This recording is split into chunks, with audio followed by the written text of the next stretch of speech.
Hello everyone, hope you all are fine. Welcome to the channel social science with Dipankar. आज हम video में समझने जा रहे हैं लिबरल नेशनलिज्म। तो लिबरल नेशनलिज्म का क्या अर्थ है and what ideas did the liberal nationalist support, okay, what believes they supported and what they advocated for. तो सबसे पहले हम समझेंगे लिबरल नेशनलिज्म का अर्थ क्या है, शाब्दिक अर्थ क्या है, लिटरल मीनिंग क्या है। जो वर्ड लिबरलिज्म है वो लैटिन वर्ड लाइवर से बना है जिसका अर्थ होता है फ्री।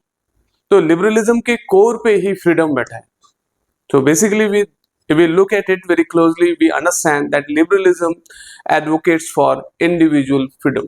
जो लिबरलिज्म है यानी कि उदारवाद जिसको बोलते हैं, जो लिबरलिज्म है वो व्यक्तिगत आजादी के पक्ष में कहता है, इंडिविजुअल फ्रीडम के पक्ष में कहता है।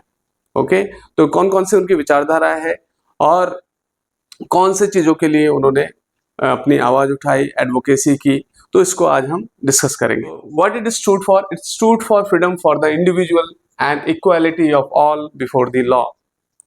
तो लिबरलिज्म जो है वो फ्रीडम फॉर द इंडिविजुअल, व्यक्तिगत आजादी, और सभी जो है कानून के सामने बराबर हो, राइट, सभी जो है कानून के सामने, equality of all before the law, इस बात के वो पक्ष में थे, right. Politically it emphasise the concept of government by consent.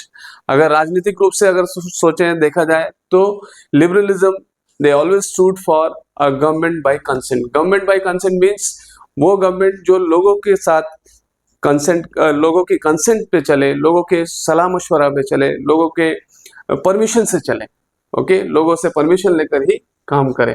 तो politically it emphasized the concept of government by consent, and since the days of French Revolution के ही दिनों से ही उनकी शुरू से ये मांग रही एंड ऑफ ऑटोक्रेसी, यानी कि तानाशाही नहीं होनी चाहिए, तानाशाही खत्म होनी चाहिए, तानाशाही का अंत होना चाहिए, एंड क्लरिकल प्रिविलेजेस, जो भी प्रिविलेजेस, जो क्लरिकल प्रिविलेजेस हैं उनका भी एबॉलिशिंग होना चाहिए, वो भी एबॉलिश होना चाहिए, खत्म होना चाहिए।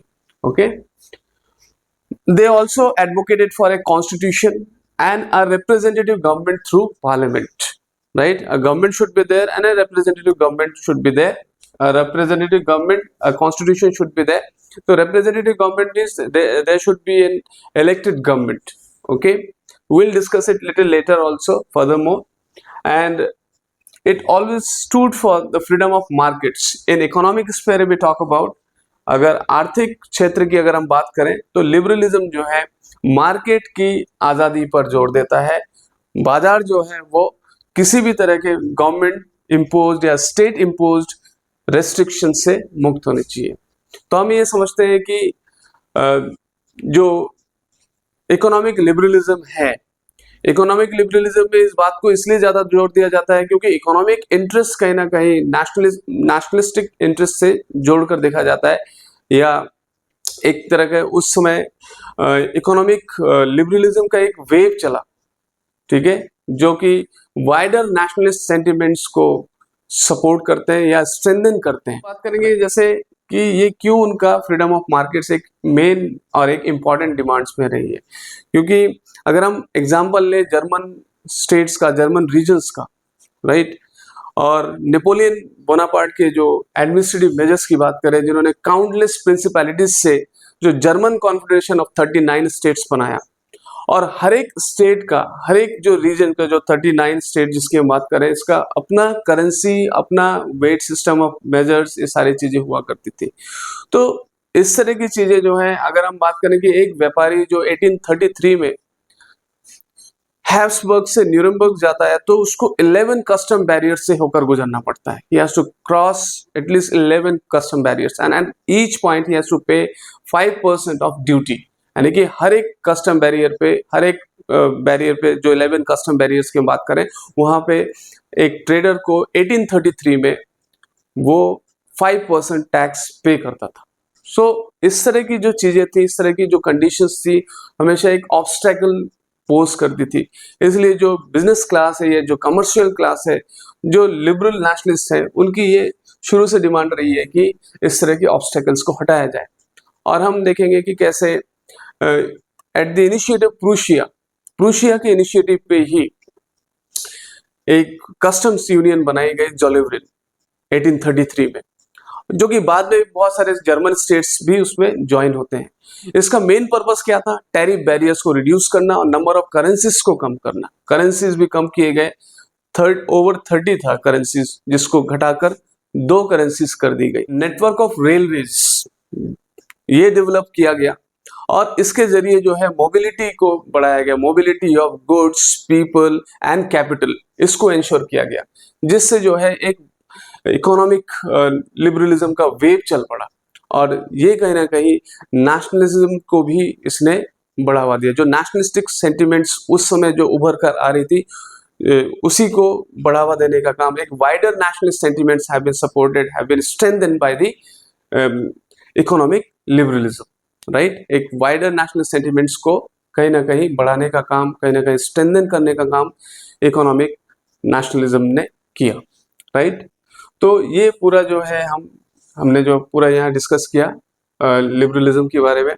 इसमें एक पॉइंट मैं आपसे शुरू में बात कर रहा था कि जिसको हम थोड़ा सा बाद में डिस्कस करेंगे, वो ये है कि they also demanded for a constitution and a representative government. जब अगर हम रिप्रेजेंटेटिव गवर्नमेंट की बात करें तो वोटिंग राइट्स की बात करना स्वाभाविक है, लेकिन ये वोटिंग राइट्स जो है, they were the liberals, if we talk about, they were different from the democrats. Democrats, they might advocate for universal adult franchise. They would talk about voting rights for everyone, every adult or whatever. I mean, in different countries the criteria of age might be different, but as in our country we have people above 18 years of age, they have the voting rights irrespective of men, women. But we have also seen in French society how women were not given voting rights, women and non-propertied men. जो non propertied main थे और जो women थे, उनको voting rights नहीं मिले थे। सिर्फ एक शॉर्ट पीरियड के दौरान जब जैकोबिन्स का रूल आया, तभी जो है नॉन प्रॉपर्टीड मेन को, यानी कि all men that got their voting rights irrespective of their property, लेकिन वुमेन को जो है उस समय भी वोटिंग राइट्स नहीं मिला था।